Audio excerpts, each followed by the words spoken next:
All right, AJ, we've got 5 more minutes on the clock. Another opt-in here today.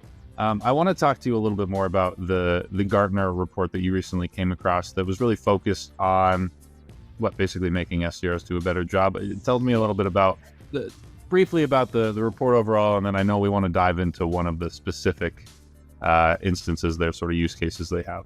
Yeah, it was titled 4, so a couple of specific 4 ways to boost SDR pipeline generation, how to make SDRs more effective. Essentially, they went through 4 suggestions for sales leaders who were thinking about investing in an SDR function, about how they can avoid some of the common pitfalls that a lot of the surveyed respondents had noted in terms of where their SDR function was falling short. And the one I want to focus on today is about messaging. I'm going to pull the number up for you here. It said 41% of SDR leaders in this report cite messaging as their top challenge. This was taken in 2020 through 2022. So the length of the survey report kind of starting in the COVID era and then moving into, I guess, like closer to today. They specifically said that there was insufficient support from marketing and enablement teams to create effective messaging, which then leaves SDRs kind of on their own to create messaging that yields, in their words, low connect, reply, and conversion rates.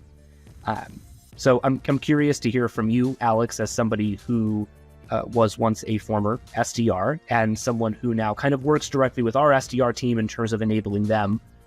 When it comes to the idea of creating messaging, who should be responsible for that? Yeah, and I think a lot of it falls into how you align your SDR team and further than that, how you're aligning your sales and marketing teams, because that's where a lot of that disconnect can happen, right? If marketing's goals aren't aligned with sales goals, their messaging is going to be different, right? I mean, how many sales orgs out there are like, we got a bunch of shitty leads from marketing again, what do we do with them? Meanwhile, marketing's like, look at how many leads we got for your sales team. Like, clearly there's a disconnect there.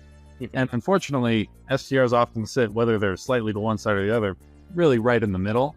And that can be confusing for them. Like, which message do I create? Who am I really listening to? Like, what kind of feedback am I getting that tells me what to say to these prospects?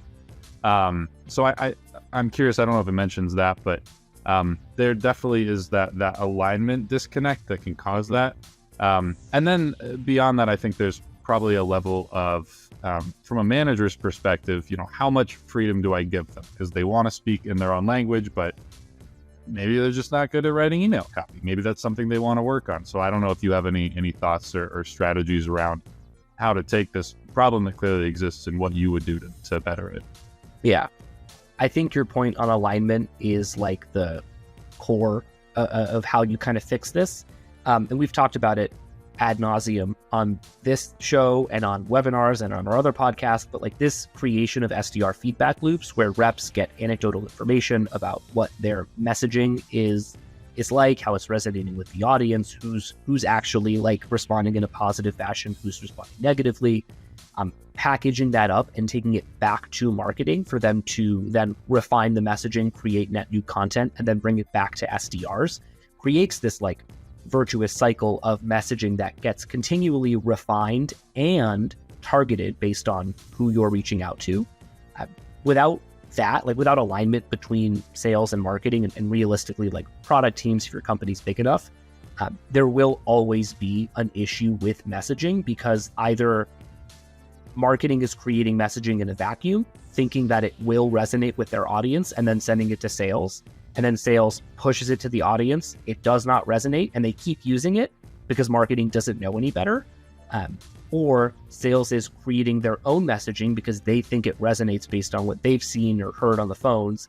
And in the meantime, marketing is working on something totally different that might resonate with the audience in a better fashion that sales doesn't know about. So unless you like fully just remove that wall and create that feedback loop, I think this is always going to be an issue. One of the better solutions, I think, to this problem, and it's mentioned in the report, but like the role of an enablement team here. Their job, much like SDRs kind of sit in between sales and marketing, enablement really sits with SDRs and kind of connects them to all other departments that have a say in what SDRs do, and really gives them the ability and opportunity to not just like use messaging that is created by marketing, but to your point, work with them to create their own messaging that maybe they're more comfortable saying in their voice that is also on brand, giving them, those guardrails, so to speak, to say what they want and have it be in their own voice, but still on brand about the right stuff to the right persona, all that stuff. I know not every company has an enablement team, but like looking at a senior SDR as a team lead to help out with that, or kind of having a junior marketing person help out with that, I think there's a lot to be said for having that individual. Yeah, it's definitely something, even if you're at a smaller team, if you have any SDRs that want to move up, which most of them probably do, it's a great opportunity to give them, say like, hey, have an extra meeting with marketing. Hey, analyze more, like your whole team's messaging instead of just XYZ, things like that. Definitely a great way to sort of get two things done at once, right? You enable your rep to do more, to move up in their career. And at the same time, you make your whole organization from sales through marketing a more cohesive unit. Yeah. And also the job of enablement, right, is to like systematize or operationalize that, like getting a playbook or something like that in place so that it doesn't just work here and now, but like in the future, a living, breathing document that shows the progression of your messaging over time based on what sales and marketing have said.